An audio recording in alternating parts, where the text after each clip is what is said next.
Assalamu alaikum student. Starting with the greatest name of Allah Almighty, praise be to Allah, Lord of the world. Today our lecture about the stasis. Previous lecture में हमने जो कि lungs के यानी human respiratory disorder के बारे में पढ़ा था। आज हम जो कि 4th चैप्टर है हमारे पास, 2 चैप्टर है और इनमें हीमोस्टेसिस के बारे में पढ़ेंगे कि हीमोस्टेसिस क्या है। सबसे पहले यानी ये ज़्यादा सब खुशियाँ आ जाएगी तो वो भी आपके लिए नुकसानदेह है, तो नॉर्मल में होना चाहिए। और जब आप ज़्यादा मीठे हो जाएंगे तो लोग आपको खाएंगे, और जब आप ज़्यादा खट्टा हो जाएंगे तो लोग आपको फेंक देंगे।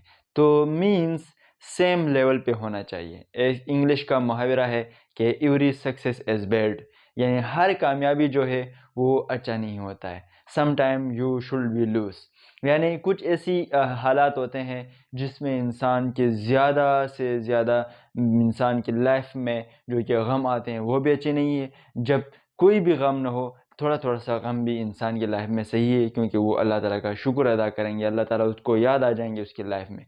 अल्लाह ने हमारे जिस्म में भी एक ऐसा निज़ाम रखा है कि जिससे हमारे जिस्म की जो हालात है, हमारे जिस्म की टेम्परेचर है, हमारे जिस्म की ब्लड प्रेशर है, हमारे जिस्म की वाटर लेवल है, इनसाइड एंड आउटसाइड, वो उसको मेंटेन करने के लिए एक ऐसा निज़ाम रखा है बॉडी के अंदर। उस निज़ाम को हम कहते हैं हीमोस्टेसिस। हीमोस्टेसिस उस निज़ाम को कहते हैं।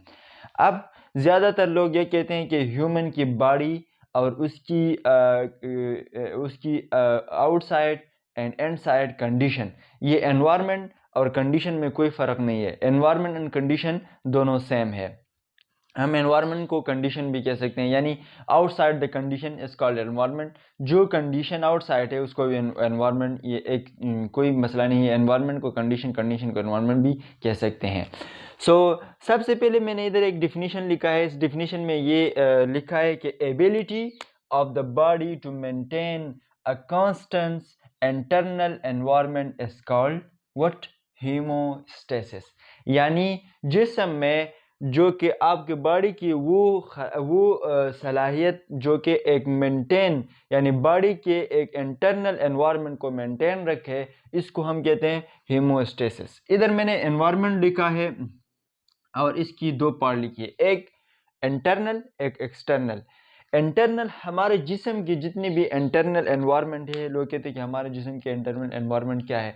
हमारे जिस्म के internal environment inside the body होता है, यानी बॉडी के सेल हो गए, बॉडी के ब्लड हो गए, बॉडी के वाटर हो गए। इनसाइड द ब्लड यानी ब्लड होता है, इनसाइड द सेल बॉडी के सेल होता है। ये हमारे इंटरनल एनवायरनमेंट है, ये हमारी जिस्म के इंटरनल एनवायरनमेंट है। अब ये जो एक्सटर्नल एनवायरनमेंट है, इसमें हमारे पास आउटसाइड द बॉडी जो भी हो वो हमारे क्या है, वो हमारे एक्सटर्नल एनवायरनमेंट है। लाइक एयर, हवा, टेम्परेचर एंड ह्यूमिडिटी, यानी ये हमारे जिस्म की क्या है, हमारे जिस्म की एक्सटर्नल एनवायरनमेंट है। अब ये एक क्वेश्चन राइज होता है कि यार what are the internal environment और कंडीशन ऑफ द बॉडी, यानी बॉडी के इंटरनल एनवायरनमेंट क्या है। इधर तो मैंने सिंपल लिखा है कि inside the body, inside the blood, inside the cell, ये होते हैं, ये एनवायरनमेंट के फैक्टर है इनसाइड द जो कि जिस्म के एनवायरनमेंट की। अब इनसाइड द जिस्म के एनवायरनमेंट में होता क्या चीज़ है, ये देखो, बॉडी टेम्परेचर। ये बॉडी टेम्परेचर जब आपकी, यानी हमारे जिस्म तो ऐसी हालत है कि एक्सटर्नल जो टेम्परेचर है, एक्सटर्नल जो चीज़ भी है, उसका डिक्रीज़ और इंक्रीज़ होता है। उसका क्या होता है? डिक्रीज़ और इंक्रीज़ होता है। फॉर एग्जांपल जून जुलाई में टेम्परेचर, एनवायरनमेंट का टेम्परेचर कितना ज़्यादा था? 45, 46, 47। अब टेम्परेचर जो कि 17, 18, 19 है। यानी ये टेम्परेचर, ये जो कि एक्सटर्नल टेम्परेचर है, वो एनी टाइम वो चेंज हो सकता है। जब ये एक्सटर्नल टेम्परेचर जब ये चेंज हो जाए तो ये डायरेक्टली डिपेंड ऑन इंटरनल, यानी इंटरनल अंदर ह्यूमन की जिस्म की इंटरनल एनवायरनमेंट है, वो भी उस पर डिपेंड करेगा कि ये भी अपने आप को चेंज कर देगा। किस तरह? देखो, जब बॉडी टेम्परेचर जब हाई लेवल पे जाए, जब यानी एक्सटर्नल टेम्परेचर ज़्यादा हो जाए, तो ये क्या करेगा? तो ये हेमोस्टेसिस इसको नॉर्मल जगह पे लाएगा। ह्यूमन का जो नॉर्मल है वो 36.9 मेरे ख्याल में सेंटीग्रेड जो है टेम्परेचर है, और 96 जो कि इसका फ़ारेनहाइट है। अब ये टेम्परेचर जब इंक्रीज़ होगा तो हेमोस्टेसिस जो जिस्म की जो लेवल है वो उस जिस्म की टेम्परेचर को क्या करेगा, कम करेगा, नॉर्मल करेगा। जब ये टेम्परेचर यानी डिक्रीज़ हो जाएगा तो हेमोस्टेसिस उसको इंक्रीज़ करके जिस्म के लेवल पे नॉर्मल करेगा। इस तरह जिस्म के अंदर एक साल्ट और वाटर होता है। जब वाटर जिस्म के अंदर जिस्म के इंटरनल में जब ज़्यादा हो जाए तो फिर भी नुकसान है, और जब कम हो जाए तो फिर भी नुकसान है। जब ये ज़्यादा होते कम होते तो वो उसको क्या करेगा, वो उसको नॉर्मल रखेगा। इसी तरह यानी वेस्ट प्रोडक्ट इनसाइड, यानी जिस्म के इनसाइड जितनी भी वेस्ट प्रोडक्ट है, जब वो रिमेन हो जाए तो फिर भी जिस्म के लिए नुकसानदा है, तो इस तरह वो उसको नॉर्मल रखेगा। ब्लड शुगर लेवल यानी जब ज़्यादा हो जाएगा ये भी नुकसान है, और जब कम हो जाएगा बॉडी के लिए फिर भी नुकसान है। तो वो होमोस्टेसिस एक प्रोसेस, एक सिस्टम जो कि अल्लाह ने ह्यूमन की जिस्म में रखा है, वो सिस्टम उस यानी ज़्यादा हो जाए तो नॉर्मल करेगा, जब कम हो जाए तो फिर भी नॉर्मल करेगा। तो नॉर्मल रखने में ये एक भरपूर जो कि हिमायत करता है। ब्लड पीएच यानी ब्लड प्रेशर जब ज़्यादा हो जाएगा, कम हो जाएगा तो इसको फिर भी ये ज़्यादा हो जाएगा नॉर्मल तक ले आएगा, कम हो जाएगा तो फिर भी नॉर्मल, यानी जिस्म में ये एक नॉर्मल हालात में हर चीज़ को मेंटेन करेगा। अब हमारे पास कुछ कंपोनेंट है ऑफ द हीमोस्टेसिस, यानी हीमोस्टेसिस के कुछ कंपोनेंट है, कुछ टाइप्स है। उस 3 टाइप से कल इंशाल्लाह हम यानी थर्मो रेगुलेशन ये ह्यूमन में ज़्यादा होता है, ऑस्मो रेगुलेशन प्लांट में होता है, यानी ये मिक्स है सारे, और एक्सक्रीशन ये ह्यूमन में होता है। ये सारे जो कि ये 3 टाइप्स है, इस टाइप्स कंपोनेंट जो है वो है हेमोस्टेसिस है। इस कंपोनेंट के बदौलत वो अपना जो कि इसके प्रोसेस है वो एक तकमील तक पहुंचाता है। सबसे पहले thermo regulation. Thermo means heat को कहते हैं, thermo means temperature, and regulation means maintain, यानी बॉडी के अंदर जो टेम्परेचर है उसको मेंटेन रखे, इसको हम क्या कहते हैं, थर्मो रेगुलेशन कहते हैं।